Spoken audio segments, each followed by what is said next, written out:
How's it going, everybody? My name is Zach Hicks, your resident film nerd of HorseshoeHuddle.com, and of course, your favorite co-host here at Locked On Colts podcast. Welcome back to my channel for yet another Matt Goncalves Film Room Friday, diving into his game against the Tennessee Titans in Week 3. And yet again, it was another strong performance from Goncalves. Yes, the run game can be a little bit better from him, but he pitched another perfect game in pass protection. That's now just 2 pressures allowed through 3 games. And it really shows on his film. Honestly, I argue it's probably only like 1.5 pressures through those 3 games from every clip that I have broken down and talked about. So Goncalves is off to a fantastic start this season. This will be a bit shorter of a video than my typical Goncalves videos, not because I'm less long-winded in this one, but really just because I didn't have as many clips with the Colts running so many moving pockets and with the Colts running a very unique kind of offense that kind of took away some pressure off of Goncalves. But when he was put on the spot and he had those couple Gilligan Island reps at right guard, I thought he did fantastic like he usually does in this game. It is unfortunate that we probably won't get him in Week 4 against the Los Angeles Rams. He has missed practice all week with a toe injury, so I'll have to call an audible on what I'm doing here in my next video for this series. But so far, so good for Matt Goncalves. And if this is the last game we get from him in September, I would call this a massive win for a September for a young guard playing his first career season at that position. I thought he's had a really strong month to play. So unfortunately, again, we're probably not going to have a Week 4 of this series. We'll probably transition over to Tanner Bortolini for Week 4. But nonetheless, please enjoy Week 3 Matt Goncalves Film Room Friday against the Tennessee Titans. All right, guys, so let's talk a little bit about these Matt Goncalves clips against the Tennessee Titans. There's not going to be too many clips in here, like I said in the intro, because the Colts' game plan in this one was to have a lot of moving pockets, which doesn't really set up well for talking about pass protection. And then in the run game, they ran away from Goncalves' side a lot, so it's kind of tough to talk about him as the primary blocker. But we still have 5 clips in here. Don't worry. I'm not going to hit my 20 minutes that I usually hit with Goncalves, but we should probably get around like 10 or so, like typical with him. But yeah, so Matt Goncalves here is going to be the backside Gilligan's Island offensive lineman. We're going to run the clip here in full motion. I was on slow motion here. We're going to run it in full motion. Get that full speed there. Really nice handwork by Goncalves. And I was actually talking with a commenter last week on how pre-snap offensive lines and quarterbacks, whoever is making the protection calls, they will slide the protection pre-snap. Now, typically, if the linebackers aren't really in play, you're going to slide towards that one tech because it's easier to help on the one tech because that center has an easier path to help. You know, he's right there on top of it. We're helping on the 3 tech. If the 3 tech's breaking outside, it's very difficult to get that help as a center on that 3 tech out wide. So typically you'll see offensive lines, if they're not factoring out a blitz from linebackers, will slide to the 1 tech. But here the Colts know who the biggest threat is. It's Jeffrey Simmons, a perennial Pro Bowl caliber guy who even Quentin Nelson's going to have trouble with. So the Colts want to rotate that help that way, and they're going to leave Goncalves on an island with James Lynch, who's more of a bottom of the roster type pass rusher, bottom of the roster type of defensive tackle. So what we're going to see here is Goncalves going to give a little bit of a jump set. It's hard to jump all the way out here because you don't want to get on the toes of Bortolini, but you're going to see that little pitter patter here from Goncalves that we always talk about. Get out here, jump him.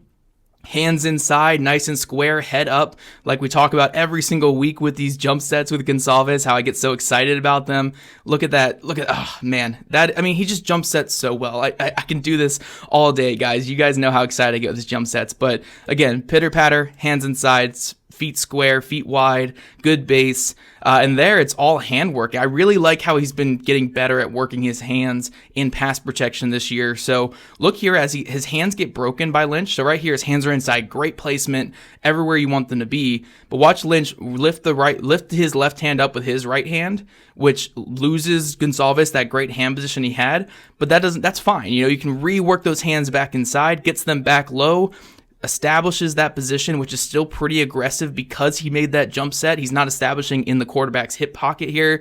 He's still up ahead because he jumped him, and he's able to work those hands back inside, stay on top. And as this defensive tackle is trying to work around the outside, Goncalves is fine, just mirroring him out there.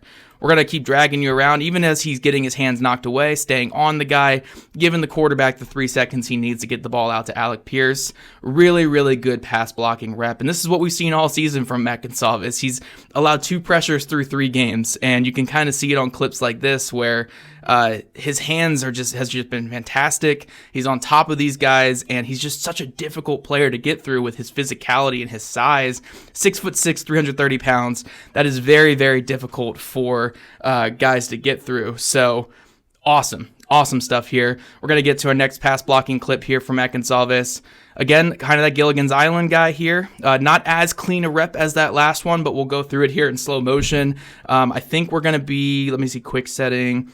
Yeah, we're not going to be jump setting here. We're going to be just kind of angle setting, just kind of quick setting, not really losing ground. Chopping those feet to stay balanced, stay on top of your toes here.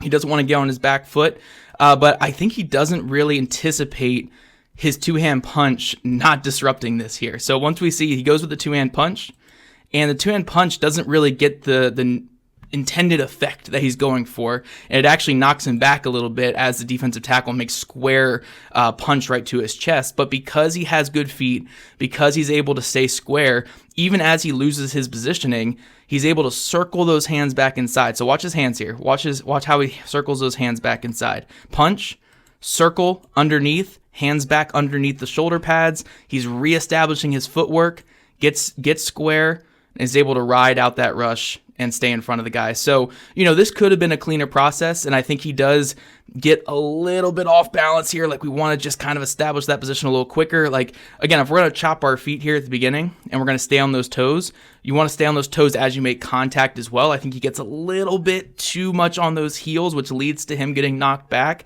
But I think he does a great job with his hands to survive this rush, which is he does that quick punch, loses the initial battle, circles his hands back inside, and where they are right now, they're in that chest plate, they're on top of the rusher, and then he can work to reestablish his footwork, and once he gets his feet back under him, he can just stay right in front of his man, control the block, give Daniel Jones all the time he needs to get this ball to Alec Pierce, and this should have been a catch for Pierce. If Pierce doesn't get a concussion, this is another 30-plus yard catch by Pierce, but I think this is an overall pretty good rep from Goncalves. Again, some things to clean up in terms of staying on your toes a little bit more at the point of attack, but the hands really save him here, and the hands are where he's really improved so far this season, as you guys have been able to see through each of these weeks of clips that we've been going through with him, where he's just getting better and better in this regard. And again, a big reason why he's what Pro Football Focus's 4th rated guard in pass protection right now. I completely agree with that. He's been playing some great football in pass pro. We're going to get to another clip here. Nice little stunt pickup from Goncalves. And Taylor's able to get out here and get to the 4th and 1 situation. The Colts sneak it on the next play and get that first down. But this is another interesting point that a commenter brought up last week on the video, where Goncalves, with a lot of these stunts, does have the tendency to overcommit with his body. And he does it here too, right? So he's going to make that contact, stay on that outside shoulder of the man, feels the stunt coming, and has an aggressive pass off. This, like, he aggressively passes off these stunts, where look at all this gap that's right here behind him. He's losing kind of that integrity, that like inside integrity that you're supposed to have as a guard. And as a result, you do leave the offensive line a little bit susceptible to delayed blitzes from linebackers. And I think that's a great point. 100% agree with that commenter from last week that can be an issue. So far, it hasn't really burned the Colts, so it's hard for me to really talk about it in depth. I've only really seen Goncalves approach stunts like this when there isn't that linebacker blitzing threat. But again, if defenses want to be creative with it, they can really delay those blitzes and stuff like this. So it's something to watch going forward. And I really wanted to shout out just that comment. I'll probably try to tag it below. But really good comment there. But when we see Goncalves work on these plays when there really isn't that delayed blitz factor, or when he trusts his guys on the other side to lock it up, I think we're seeing him operate really well on these stunts. So even though, although this is really aggressive, it is helping Braden Smith control his guy. And then he's just so big and physical and lengthy that even here, where he's probably a little overcommitted here to the right, he's able to slide his feet back inside, make that first contact, and get the guy displaced off his point and drive him out of the play. Jones is able to get that ball out to Taylor and get that productive gain. So again, this is something to watch for the future. If this is going to be like an issue with the Colts, or like if delayed blitzes are going to really hurt Goncalves because he overcommits on these stunts. But so far, I think it's really helped them pick up these stunts at a higher level, and it's kind of cleaned up a lot of the issues that we've seen in the preseason where he was a bit too passive and it led to guys breaking through. So, you give and you take with a lot of the ways that you approach plays like this. So far, I think it's worked for the Colts, but we'll see if this becomes an issue as more tape is out there on Goncalves. But so far, so good with this, and we're just going to have to monitor it the rest of the year. Probably not this week, like I said in the intro, but we'll monitor it the rest of the year with what Goncalves is able to do. Getting to the run game, though, again, the run game is kind of the issue with Goncalves here against Jeffrey Simmons. Again, one of the best defensive tackles in football. It's just tough, man. Jeffrey Simmons is so good, but I think there are ways to clean this up. Again, we want to get a little bit lower when we're exploding here. We want to have a better usage of our body and our size like we see him do in pass protection. So here we're just giving up a little too much room to the inside. I'd like to see him be a little bit more leveraged to the interior. Like if you know this rush is coming this way, I know you're trying to leverage him out this way, but this head is on the wrong shoulder of Jeffrey Simmons. This head needs to be on that inside shoulder.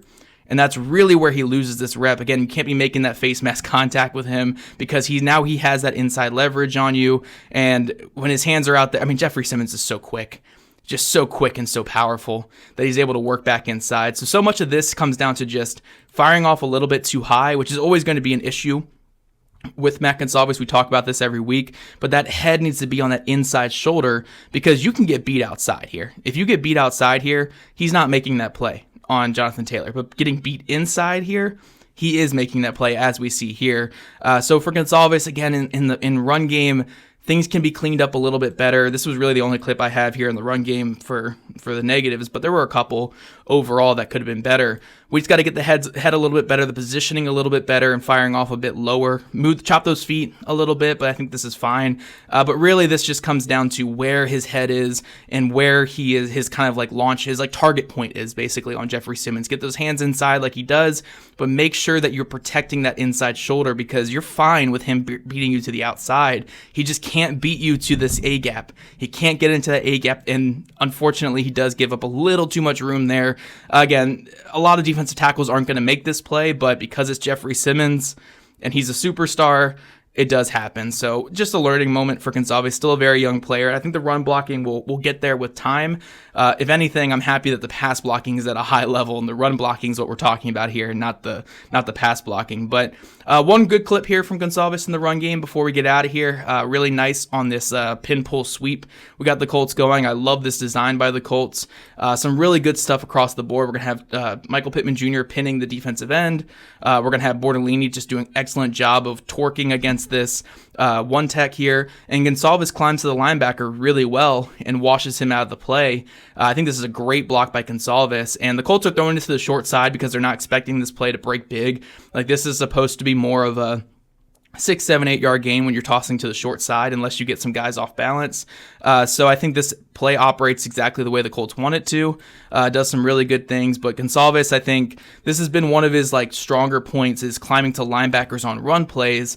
He's had some issues on screens of lining up guys, but when it comes to run plays, I think he's done a really good job of getting to that second level, driving guys out of where they need to be, and doing some good work there. So really good work right there from Goncalves, and overall a really strong Week 3 performance against the Tennessee Titans. I'm very sad we're not going to see him in Week 4, most likely not going to see him in Week 4, but again, I think through 3 games, this has been just fantastic from Goncalves, and I'm excited to see when he gets back on the field if he can carry this type of play forward.